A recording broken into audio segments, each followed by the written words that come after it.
끝이 못한 없으신 나를 구원하신 주 그는 나의 하나님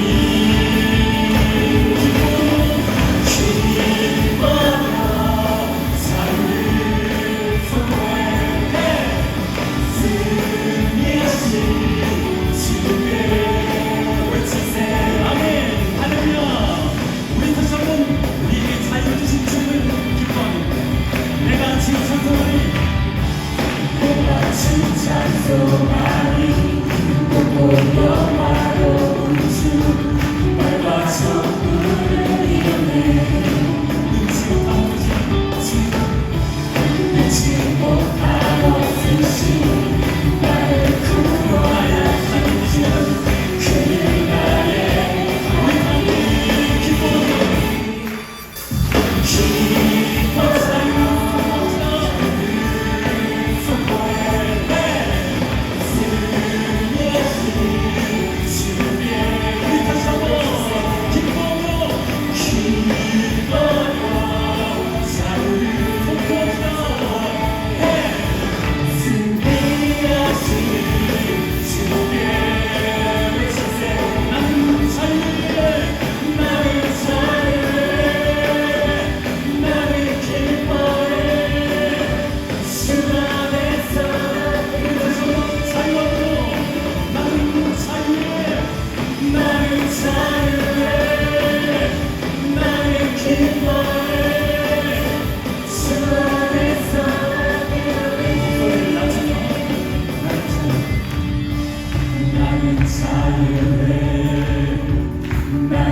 기뻐해 주 안에서 나 뛰놀리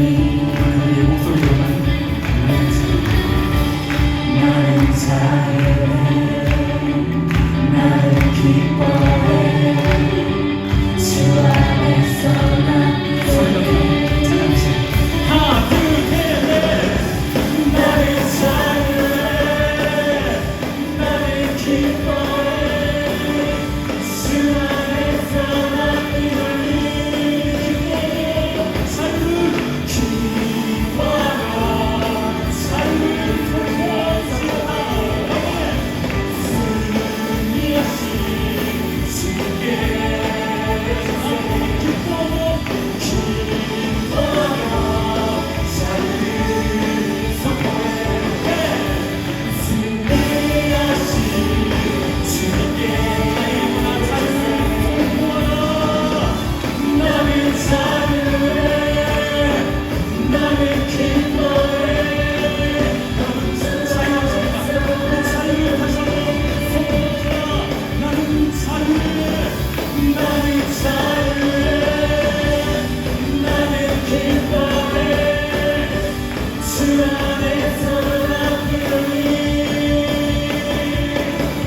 나의 삶의 자유함이 있으리라.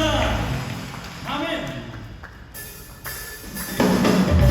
여러분, 우리를 죄에서 자유하시는 주님의 그 거룩하신 보혈의 은혜를 더욱 찬송하기를 원합니다. 아멘. 죄에서 자유를 얻게 하는 보혈의 은혜여 주의 보혈 신령을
주의 복음을 전할 때도 복음의 능력 날 마시는 나의 찬송을 주시니 이놈 없는 그 뜻인 주의 복음을 전하리라 주의 보혈 근거 있구나 주의 피 주의 피 믿으오며 주의 보혈 그 어린 양의 매우 귀중한 다시 한번 주의 보혈 능력 있구나 주의 피 믿으오며 주의 보혈 그 어린 양의 이번엔 우리의 생각으로 주의 보혈 주의 보혈 능력 있구나 주의 피 믿으오며 주의 보혈 그 우리 마지막으로 주의 보혈 주의 보혈 능력 있구나 주의 피 믿으오며 주의 보혈 그 어린 양의 매우 귀중한 피로라 놀라운 능력이 계시다 거룩하신 예수 그리스도 주님의 그 보혈의 능력만을 하나님 나는 언제나 찬양합니다 선포합니다 주님의 감사의 영광의 박수를 올려드리시겠습니다 할렐루야 아멘.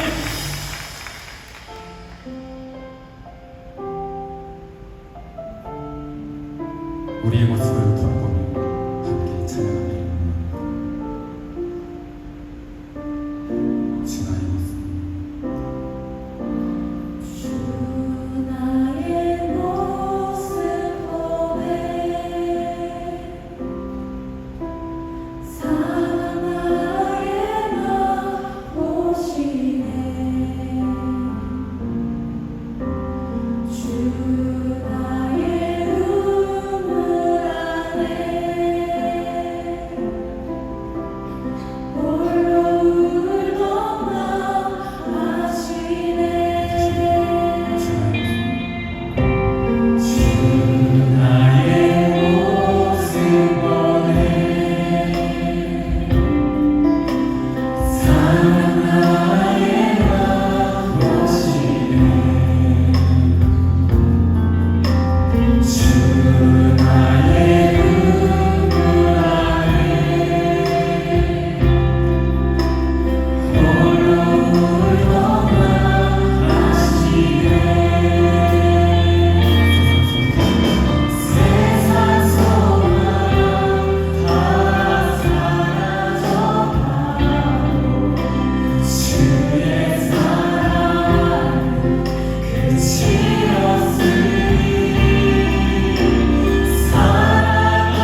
회복시켜 주시고 우리 배 가운데 성령으로 담임 목사님의 말씀으로 나에게 임하게 하여 주시옵소서. 하나님의 기쁨으로 평생을 더욱 살게 하여 주시옵소서. 이 고백으로 이 마음으로 늘 살기를 원합니다. 아멘. 우리 사도신경으로 우리 신앙을 고백합니다. 전능하사 천재를 만드신 하나님 아버지를 내가 믿사오니 그 아들 우리 주 예수 그리스도를 믿사오니 이는 성령으로 잉태하사 동정녀 마리아에게 임하시고 본디오 빌라도에게 고난을 받으사 십자가에 못 박혀 죽으시고 장사한 지 사흘 죽은 자 가운데서 다시 살아나시고 하늘에 올리사 전능하신 하나님 편에 앉아 계시고 저희로서 산자와 죽은 자 심판하러 오시고 성령을 믿사오니 거룩한 분이요 성도가 서로 교통하는 것과 죄를 사하여 주시는 것과 몸이 다시 사는 것과 영원히 사는 것을 믿사옵나이다. 아멘. 사랑과 은혜가 많으신 우리 하나님 아버지, 우리 입안을 지나기까지 변함없이 인도하여 주시고 무더위 속 지난 한 주간도 새생명 전도잔치와 사랑의 헌혈을 은혜롭게 마치게 하시고 동행하여 주셨다가 거룩한 성찬주일 사부 예배로 불러주시니 감사를 드립니다. 하지만 지난 반년을 되돌아볼 때 혼탁한 세상의 유혹의 마음을 빼앗기며 입술로는 주님을 의지한다고 말하면서 우상 숭배와 염려 가운데 살았던 저희들이 또다시 마음의 무릎을 꿇고 회개하오니 긍휼히 여기시사 용서하여 주옵소서.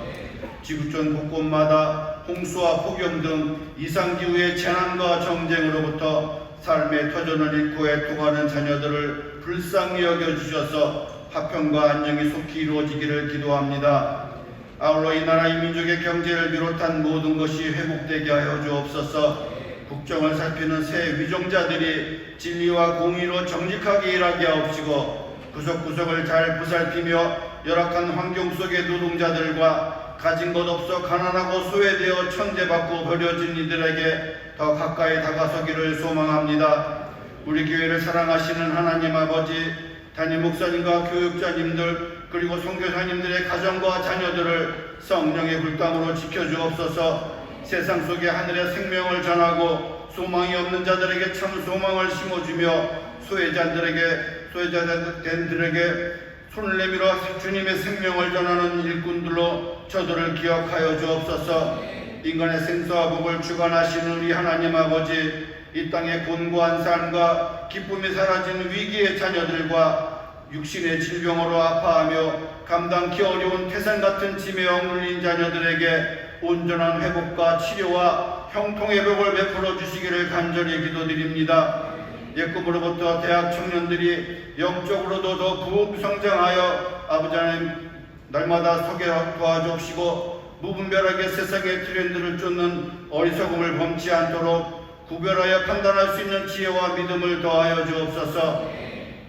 7월의 성찬주일 주님의 지키신 살과 흘리신 피를 의미하는 떡과 포도주를 대할 때 저희들을 위한 고난과 죽으심 그리고 부활을 통하여 이루신 구원의 역사를 더 깊이 생각하며 영적으로 바로선 우리 모두가 되기를 소망합니다. 이 시간 하나님께서 사랑하시는 우리 담임 목사님을 성령님께서 도우셔서 말씀의 능력으로 채워주옵시고 그 말씀의 은혜로 말미암아 저희들의 삶의 기쁨과 감사가 회복되게 하여 주옵소서. 할렐루야 하모니 찬양대가 우리 하나님을 찬양하오니 주님 홀로 영광받아 주옵시고 저들에게 범사가 잘되는 복으로 채우시며 이 성전에 가득한 은혜로 보배로운 성찬 예배가 되게 하여 주옵소서. 폭염이 이어지는 여름입니다. 모든 성도들의 건강을 든든히 지켜주옵시고 전성도 여름 수양회와 국내외 단기 선교회를 비롯한 모든 선사역과 새신자가 순종과 믿음으로 잘 정착하여 풍요롭게 열매 맺도록 하반기에도 우리 하나님께서 친히 인도하여 주시기를 기도합니다.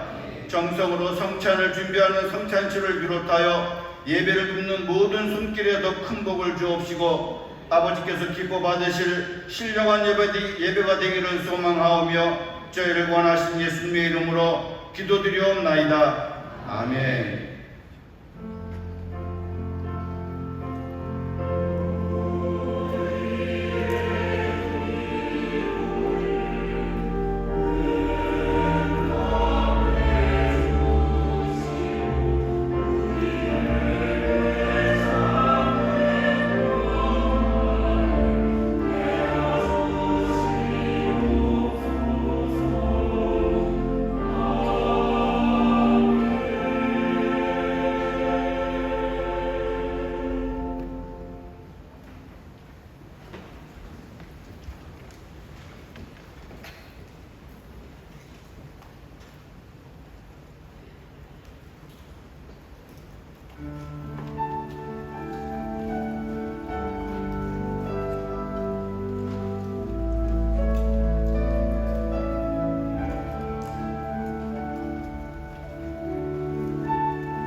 많은 여러분 되시기를 주의 이름으로 축원합니다. 옆에 있는 분들에게 서로 격려해 주셔요. 주님 뜻대로 삽니다. 주님 뜻대로 삽니다.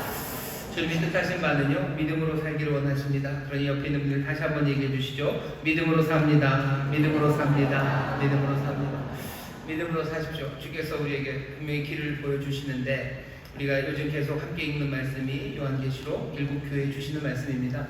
싸워야 될 싸움이 뭔지를 알려주셔요. 주님 뜻대로 우리가 사는데 싸워야 되는 싸움, 이겨야 되는 것, 극복해야 되는 게 뭔지 분명히 알아야 되고, 또 그런 사람들에게, 이기는 사람들에게 어떤 약속을 주시는지 그 약속을 분명히 알아야 됩니다.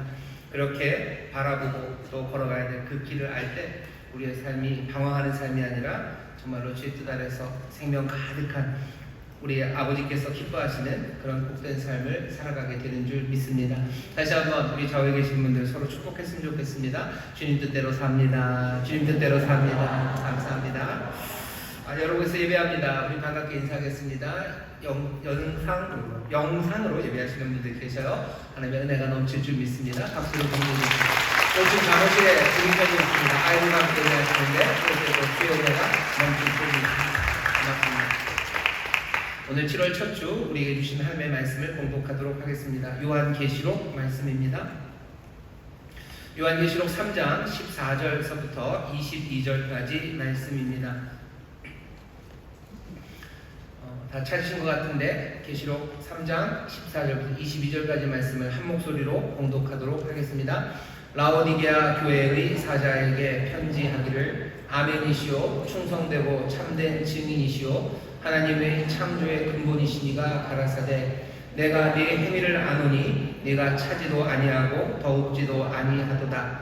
네가 차든지 더욱든지 하기를 원하노라. 네가 이것 미지근하여 더욱지도 아니하고 차지도 아니하니 내 입에서 너를 토하여 내치리라. 네가 말하기를 나는 부자라 부요하여 부족한 것이 없다 하나 네 곤고한 것과 가련한 것과 가난한 것과 눈먼 것과 벌거벗은 것을 알지 못하도다. 내가 너를 권하노니 내게서 불로 연단한 금을 사서 부요하게 하고 흰옷을 사서 입어 벌거벗은 수치를 보이지 않게 하고 안약을 사서 눈에 발라 보게 하라. 물은 내가 사랑하는 자를 책망하여 징계하노니 그러므로 네가 열심을 내라 회개하라. 볼지어다 내가 문 밖에 서서 두드리노니 누구든지 내 음성을 듣고 문을 열면 내가 그에게로 들어가 그로 더불어 먹고 그는 나로 더불어 먹으리라. 이기는 그에게는 내가 내 보좌에 함께 앉게 하여 주기를 내가 이기고 아버지 보좌에 함께 앉은 것과 같이 하리라. 귀 있는 자는 성령이 교회들에게 하시는 말씀을 들을지어다. 아멘. 오늘 설교 제목은 편안하게 세련되게 미지근하게 라는 제목으로 말씀을 나누려고 합니다. 성령이 교회들에게 하시는 말씀을 들으라고 하시죠. 하지만 또 동시에 이 말씀을 전하시는 이는 우리 주님이십니다. 그러니까 주의 말씀 그리고 성령이 전하시는 말씀은 그렇게 많이 다르지 않아요. 우리에게 주어지는 말씀이고 또 성령이 그 말씀을 우리에게 울리게 하셔서 우리의 영혼으로 그 말씀 따라 살아가게 하십니다. 오늘 우리에게 주시는 말씀을 우리가 함께 듣는데요. 오늘은 라오디게아 교회에 주시는 말씀입니다. 우리가 지금 벌써 7번째입니다. 계속 같은 패턴이에요. 주님이 어떻게인가 소개가 되시고요. 그 주님이 살피시며 책망하시고 또 칭찬하기도 하시고요. 그 다음에 권면의 말씀 이렇게 해라 라고 말씀을 주시고 그 다음에 약속의 말씀을 주십니다. 라오디게아 교회도 같은 폼이에요. 근데 빠져있는 건 칭찬입니다. 라오디게아 교회는 주님이 칭찬하지 않으셔. 칭찬의 이야기는 없습니다. 칭찬의 이야기가 없었던 교회가 하나 있었죠. 사대라는 교회가 주님이 칭찬하지 않으시고 어쩌면 책망의 말씀만 주셨어요. 묘하게도 공통점이 사대나 그리고 라오디게아나 뭘로 유명하냐면 부요함으로 유명합니다. 사대는 거기 금이 많이 나오죠. 그 강에서 사금이 많이 나와서 금으로 굉장히 부요해진 곳입니다. 라오디게아는 뭐 금으로 그렇게 천연 자원으로 부요해진 게 아니에요. 그보다 훨씬 더 소위 말하는 뭐 자수성가형의 도시입니다. 여러 가지 좋은 조건도 있어요. 하지만 뭐 라오디게아는 사대와는 달리 다른 방식으로 부요했고요. 묘하게도 7교회 중에 주님이 칭찬하지 않은 교회는 부요했던 교회입니다. 예수님이 부요한 사람들에 대해서 조금 싫은 감정이 있으신 것은 아니에요. 부요한 사람들 싫어하지 않으셔요. 하지만 문제는 부요한 사람들에게는 문제가 많습니다. 그러니 주님이 책망하시는 말씀만 주십니다. 사대교회도 책망만 하셨는데 라오디게아 교회를 향한 책망은 사대교회를 향한 책망보다 훨씬 더 길고요. 그리고 거기에는 감정까지 섞여 있습니다. 오늘 이 교회를 향해서 주님이 뭐라고 책망하시는지 들을 거예요. 그리고 또 뭐라고 권면하시는지, 도대체 주께서는 우리의 삶에 뭘 바라시는지 오늘 이 유명한 7교회 보았는 편지 중에서 오늘 이 본문이 제일 유명합니다. 여러분들 읽어보시니까 어디선가 많이 들었던 이야기고 떠오르는 이미지들이 있죠. 차든지 덥든지 해라, 그 말씀, 그 다음에 문을 두드린다는 말씀, 어디선가 들어봤던 말씀이고요. 우리 신앙생활 안에 그려졌던 그림이 바로 여기에서 온 그 말씀입니다. 라오디게아라는 이 도시는 부유한 도시예요. 뭘로 확인되냐면 AD 61년에 큰 지진이 있어서요. 빌라델비아가 17년에 무너진 것처럼 여기 라오디게아는 완전히 무너집니다. 완전히 무너진 이 도시를 뭔가 돕기 위해서 로마가 돈을 주겠다고, 로마가 식민지고 로마의 제국 안에 있는 도시니까요. 지진으로 어려움 당하니 우리가 돕겠다고 얘기를 할 때 라오디게아는 뭐라고 그랬냐면 됐다고, 호의는 고맙지만 됐다고 거절했던 도시가 라오디게아입니다. 그만큼 부유해요. 건물들 다 무너졌었어도요. 그거 다시 지을 만한 충분한 돈이 있는 도시가 라오디게아입니다. 이 부유한 도시는 3가지로 유명하게 부유해졌어요. 첫째는 뭐냐면 양모입니다. 양을 기르는데 보통은 양이 흰 양인데요. 라오디게아에는 아주 특별하게 검은 양이 있었답니다. 흑양, 뭔가 품종을 개량했던지 라오디게아의 살록에 검은 양들이 있고요. 검은 양들에서 뽑은 그 양모로 뽑은 그 실들로 그 카펫도 짜고 옷도 만들고 천도 만드니까 특별하죠. 특별한 천이 있습니다. 그러면 특별한 디자인들로 옷들을 만들 수 있어요. 그래서 고대에 어쩌면 가장 유명했던 패션의 도시가 라오디게아랍니다. 특별한 천이 있기 때문이요. 그걸로 부유함을 만듭니다. 패션의 도시는 보통은 부유합니다. 세계적으로 패션의 도시는 어디죠? 파리도 부유해요. 이탈리아의 밀라노도 그렇고요. 또 서울도 만만치 않죠. 동대문도 있습니다. 뭔가 패션이 발전되는 부유한 도시예요. 게다가 금융업이 발달했답니다. 고대 그 프리기아 왕국 프리기아예요. 동서 남북으로 이어지는 그 길의 한 중간에 라오디게아가 있었답니다. 그러니 여기는 상업이 활발해요. 사람들이 거래가 활발한 곳입니다. 거래가 이루어지려면 사람들이 통화가 있어야 되죠. 지금처럼 은행에 돈으로 쏴주는 게 아니에요. 거기 모여서 뭔가 금융업, 은행, 어음 이런 것들이 왔다 갔다 해야 되고요. 뭔가 또 동전도 만들고 돈도 만들어야 되는, 소위 말하는 기축 통화를 만들 수 있는 곳이 여기 라오디게아입니다. 그러니 부유하죠. 의료가 굉장히 발전해서요. 특별히 고대 시대의 안약으로 유명한 게 라오디게아입니다. 사람들이 눈에 뭐가 진물이 나고 눈에 문제가 생기면 여기 라오디게아에서 나오는 안약을 사다 발랐어요. 그러니 라오디게아는요, 이렇게 저렇게 돈을 많이 법니다. 굉장히 부유한 도시가 라오디게아입니다. 자, 이런 도시, 하지만 또 특징 하나가 있는데요. 라오디게아에 문제가 하나 있다면 물이 부족합니다. 근처에 강은 흘러요. 리쿠스라는 강은 흐르는데 그 강에 유량이 그렇게 풍성하지 않고요. 여름이면 그냥 바짝 말라버립니다. 그렇다고 해서 다들 무슨 우물을 파고 살 수는 없죠. 물이 있어야 되는데 이 물이 부족한 도시. 하지만 라오디게아 근처에는요, 아주 세계적으로 유명한 물이 2군데나 있습니다. 라오디게아 교회에서 북쪽으로 한 8km쯤 올라가면 히에라폴리스 파무칼레, 여러분들 히에라폴리스 파무칼레 터키 여행 가면 사진 많이 찍어오죠. 하얀 석회로 된 폭포처럼 그게 물이 흐르면서 그냥 굳어버려요. 그게 온천물이 흐르면서 굳은 겁니다. 석회질이 많아서 오랜 세월 흐르다 보니까 산이 눈 덮인 것처럼 하얘요. 중간중간 웅덩이에는 또 그 하얀 물에 석회질이 있는 약간 무슨 아주 신비한 물 색깔, 사람들이 거기서 사진 찍고 하는 그런 그림들 보셨을 거예요. 파무칼레가 바로 그 히에라폴리스 바로 옆에 있습니다. 여기 라오디게아 북쪽 한 8km에는요 히에라폴리스라는 고대 도시 하나가 있는데 거기는 온천으로 유명합니다. 온천이 나온다는 건 화산 활동이 있다는 거예요. 화산 활동이 있다는 건 지대가 지진이 있는 곳입니다. 지난주에 말씀드렸죠. 터키 지역이 지진이 많이 나는 건 불안정하고요. 여전히 화산지대가 있기 때문입니다. 히에라폴리스에서 온천이 나와요. 아주 뜨거운 세계적인 온천이입니다. 그곳에서 이곳 라오디게아까지요 물길을 송수로를 만듭니다.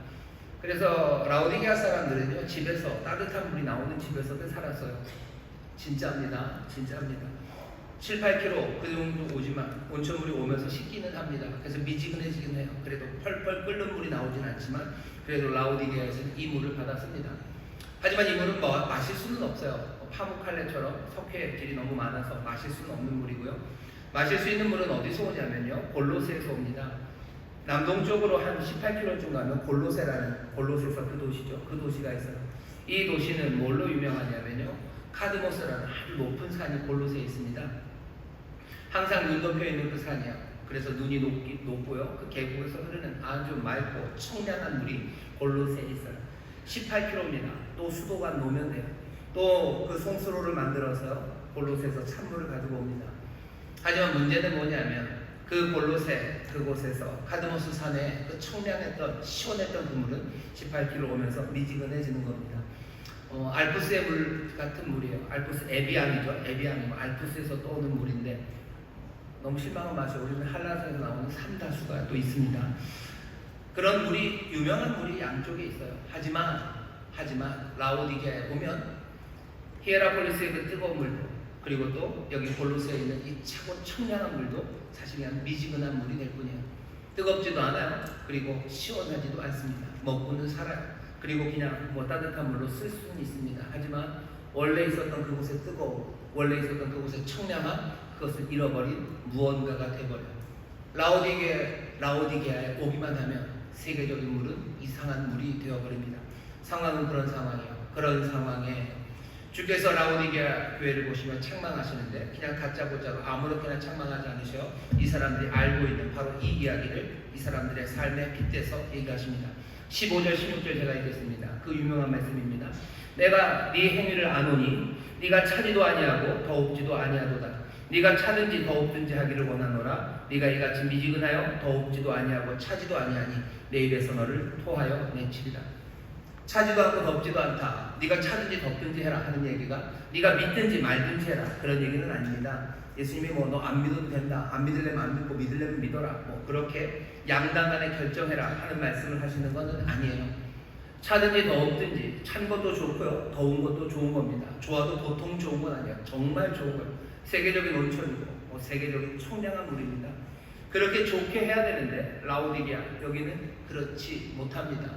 차지도 않고 덥지도 않아요. 왜 라오디게아 니네만 가면 너희에게만 가면 그렇게 미지근해지냐라고 말씀하시며 주님께서 감정을 실으셔요. 어떻게 하신대요? 내 입에서 너를 토해내리랍니다. 내가 너를 토하여 내치리라.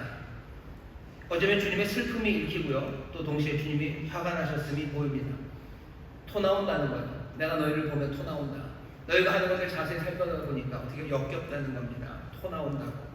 여러분들을 향해서 누가 그런 얘기 하신 분들 계신가요? 친구가 여러분들 보면서 야, 너 보면 토 나온다. 너 진짜 역겹다. 이런 얘기 들으면 무슨 생각이 들으셔? 화가 확 나죠? 내가 그렇게 뭐가 그렇게 잘못해서 모멸감을 느낍니다. 근데 지금 주님이 여기 라오디게아 교회를 향해서 토 나온다고, 역겹다고 지금 말씀하시는 거예요. 사대교회를 책망하실 때만 해도 네가 살았다는 이름은 있지만 네가 실은 죽은 자다라고 얘기하죠. 뭔가 팩트만 얘기하시죠.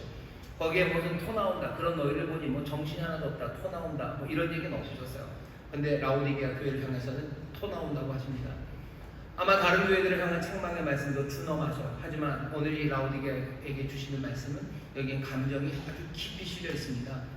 역겹대요. 토 나온다고 얘기하죠. 왜 이렇습니까? 문제는 뭡니까? 미지근하게 된 이유는 하나예요. 거리 때문입니다. 히에라폴리스는 8km, 골로새에서 18km. 거리가 문제를 만들어서요. 세상에서 가장 좋은 물들이 거기 있습니다. 가장 뜨거운 물이, 가장 시원한 물이 있어요. 하지만 거리가 미지근함을 만들어냅니다. 부활하신 주님 우리와 함께 하셔. 하지만 거리가 있어요. 부활의 생명 생생하게 역사합니다. 하지만 라오디게아 교회는 그 생생함에서, 그 뜨거움에서 멀리 떨어져 있어요. 이 거리가 왜 만들어졌습니까? 주님이 말씀하셔요. 17절입니다.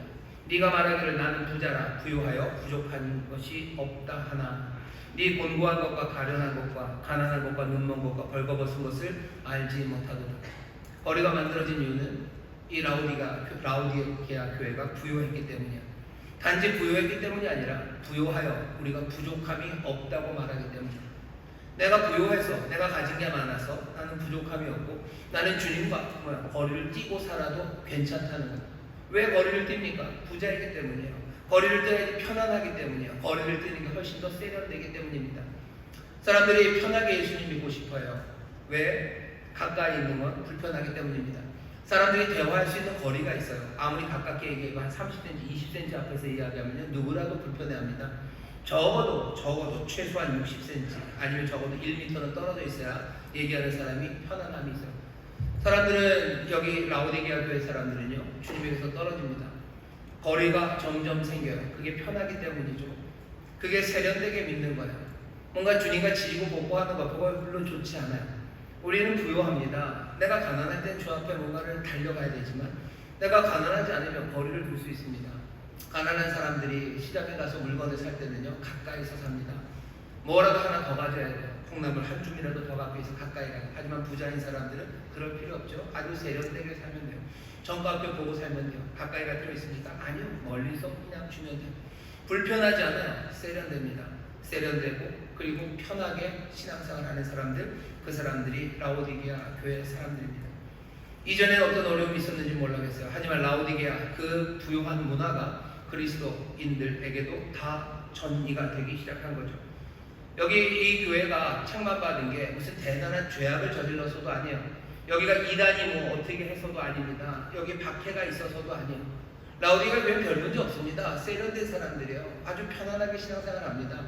무슨 엄청난 죄악을 저지르는 것도 아니고 엄청난 이단을 받아들였던 것도 아니고 무슨 어마어마한 진리에 대한 오해가 있었던 것도 아니에요. 그냥 이 사람들은 편안하게 세련되게 신앙생활을 하고 있을 뿐이에요. 하지만 주님 보실 때 뭐 역겹다고 얘기하셔. 그 거리가 미지근함을 만든 것처럼 이 사람들은 어느샌가 주님과 어느 정도 거리를 유지하고 있는 사람들. 이 사람들은 아웃복싱 하는 사람들입니다. 인파이팅 하지 않아요. 아웃복싱이요. 왜? 내 팔이 기니까. 내 팔이 길고 어느샌가 내 다리도 길어졌어요. 나는 거리를 뛰고 싸울 수 있습니다. 거리를 두고 살 수 있어요. 내가 그렇게 급하지 않아요. 내 삶에 부요함이 있기 때문에 내가 급하게 주님 앞에 갈 필요 없습니다. 그냥 늘 가까이 있을 필요 없죠. 떨어져 있는 게 내가 편해요. 떨어져서 있으면서 내가 혹시 필요한 게 있으면 그때 잽을 날리면 되는 거야. 내가 그때마다 잽을 날리고 그때 구해서 받으면 되고 내가 봉사할 게 있으면 내가 편하게 봉사하면 돼요. 세련되게 하면 돼요. 세련되게 내가 할 수 있는 거 하고 안 하는 거 안 하고 내가 하나하나 판단하면 되는 거죠. 내가 판단하고 또 내가 결정하고 내 자존감 안에서 내 자신감 안에서 나는 신앙생활 합니다. 라오디게아 교회가 그런 사람들입니다. 내 마음에 드는 것 그것을 아주 여유 있게 고를 그런 시간이 있는 사람들입니다. 주님은 그 사람들 향해서 역겹다고 얘기하셔. 더 문제는 뭔지 아십니까? 실은 부요하지도 않기 때문이에요. 부요하지도 않고 좋은 옷을 입고 있는 것도 아니에요. 안약을 바른 것도 아닙니다. 뭐라고 얘기하십니까? 너희가 곤고하고 가련하다라고 얘기하셔요. 곤고하고 가련합니다. 가난한 사람이에요. 부요하다고 하지만 가난합니다. 좋은 옷 입었다고 생각하지만 헐벗은 사람들이에요. 좋은 안약을 받았다고 하지만 아니요. 이 사람들은 눈먼 사람들입니다. 주님이 뭐라고 권고하셔요? 내게로 오라는 거예요. 내게로 와서 정련된 금을 사라. 네가 가진 부요함 그것으로 다 되는 거 아닌데 그것이 너에게 여유를 준다는 것 그거 우습다는 거죠. 웃긴다는 거죠.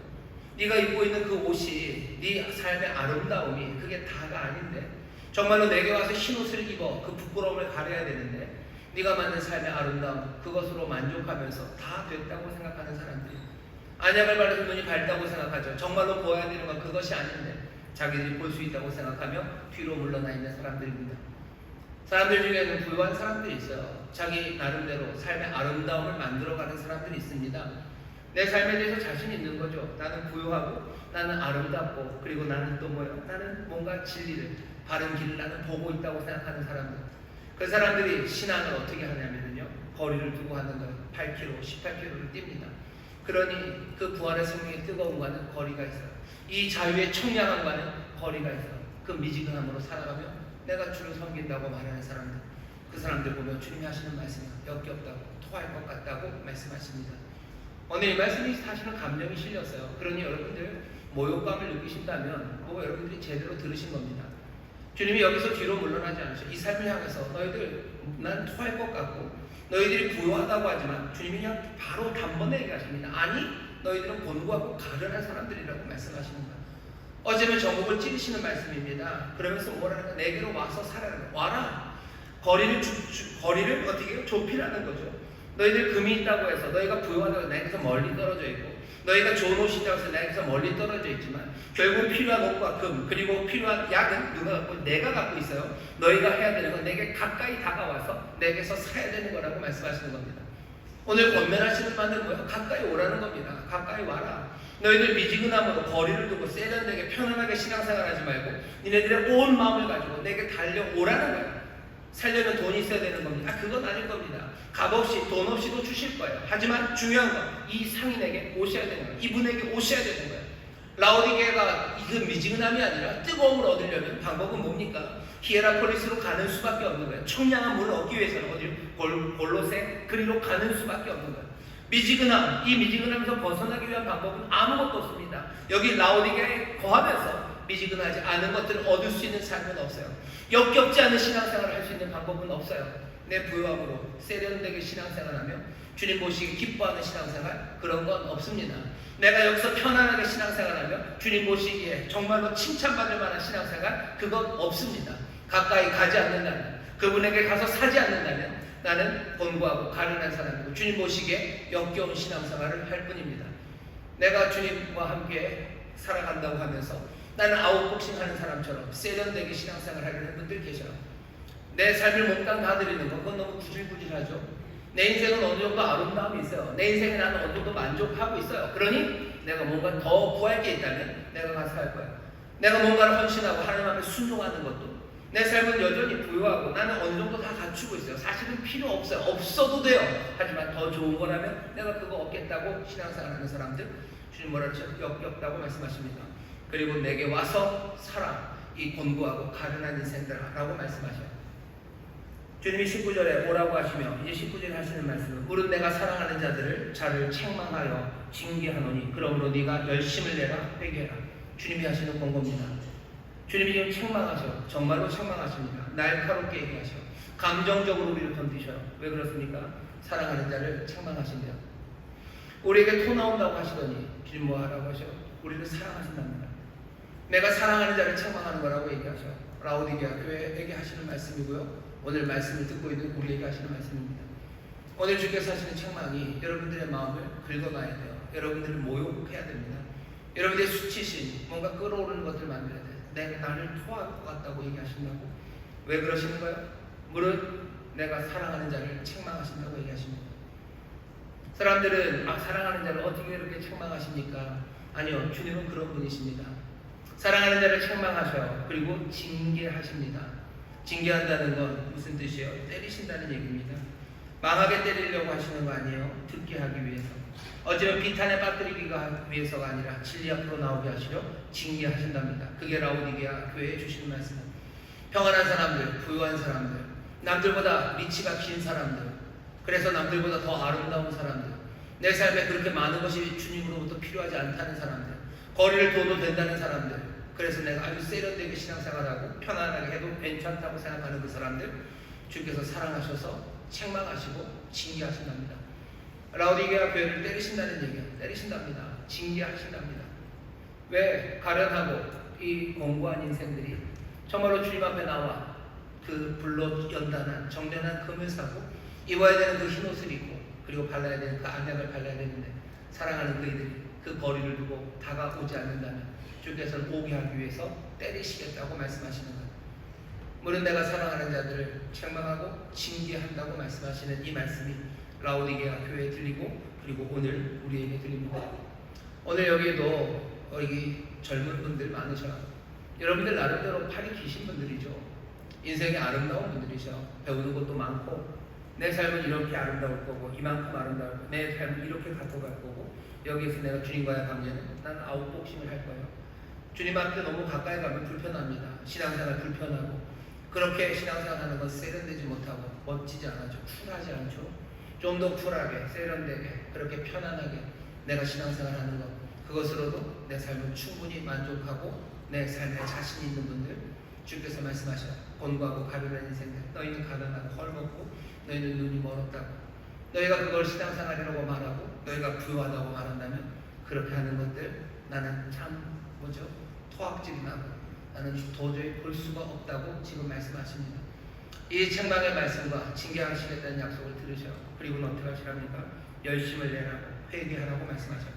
열심을 내랍니다. 그 거리를 좁히셔야 돼요. 불편한 거리로 들어가는 거, 불편한 거리로 들어가는 거, 그 세련됨을 버리는 겁니다. 왜 그래야 됩니까? 왜 그래야 됩니까? 뭔가 삶이 안정되고 내가 어느 정도 뭘 갖추면 사람들은 좀 더 세련되고 편하게 살아야 되는 것 아닙니까? 그게 인지상정 아닙니까? 우리는 물을 거예요. 하지만 인지상정 아닙니다. 그건 역겨운 사람들의 상정일 뿐입니다.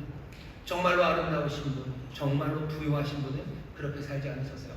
참 하나님과 참 인간이 되신 이는 오늘 이 라오디게아에 편지하시는 바로 그분이신데 14절 보시면 라오디게아 교회의 사자에게 편지하기를 아멘이시오 충성되고 참된 증인이시오 하나님의 창조의 근본이시니가 가라사대 라고 얘기를 하셨고, 하나님의 창조의 근본이십니다. 하늘과 땅을 만드신 세상의 모든 것을 만드신 그 창조의 근본이셔. 이 얘기는 어느 것 하나도 주님의 것 아닌 게 없습니다.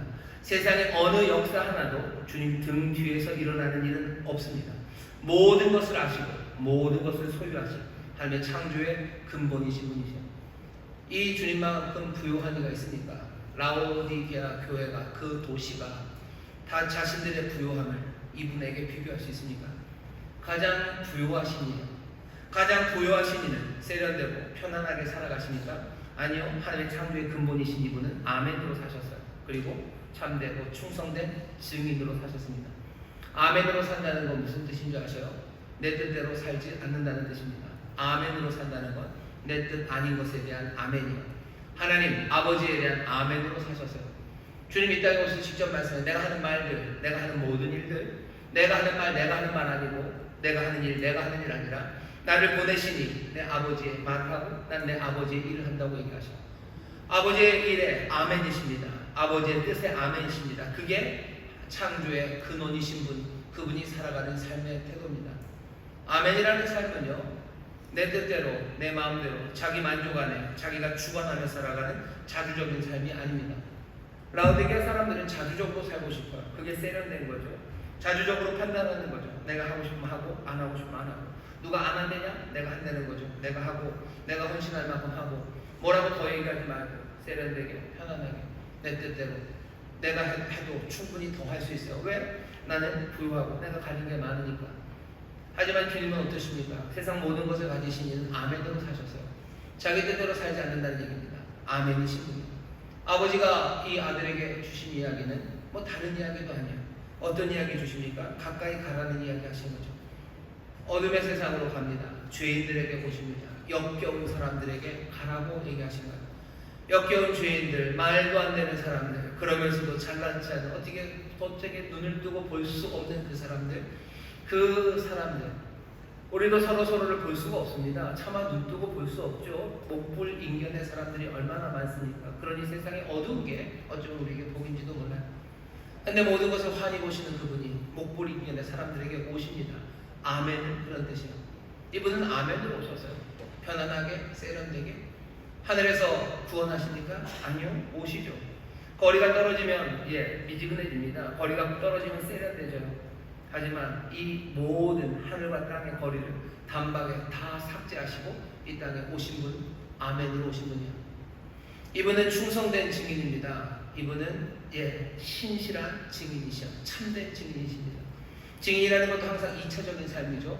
나를 드러내는 게 아니라 하나님의 생명, 아버지의 생명을 증거하는 그 삶을 살아가죠. 아버지의 삶이 어떻게 증거되어야 되는지 이분 아십니다. 끌어안음으로 되는 거예요. 하나님이 저 멀리 하늘에 계신 분, 초월적인 분인 것 분명해요. 하지만 그분은 계속해서 그 사람들 사이에 거하시고 끝내는 우리 안에 거하시겠다고 하며 다가오시고 다가오시는 거예요. 얼마나 덜 세련됩니까? 얼마나 구질구질하십니까? 우리는 그런데 그 증인, 그 아멘, 그 창조의 근원이신 분이 지금 우리에게 하시는 말씀을 보셔요. 떨어지려면 얼마든지 떨어질 수 있는 그분이 어쩌면 가장 덜 세련되게 오신 거예요. 그러면서 받은 구원이고 그렇게 받은 생명이건만 우리는 어느샌가 거리를 확 띄워놓기 시작하는 거죠.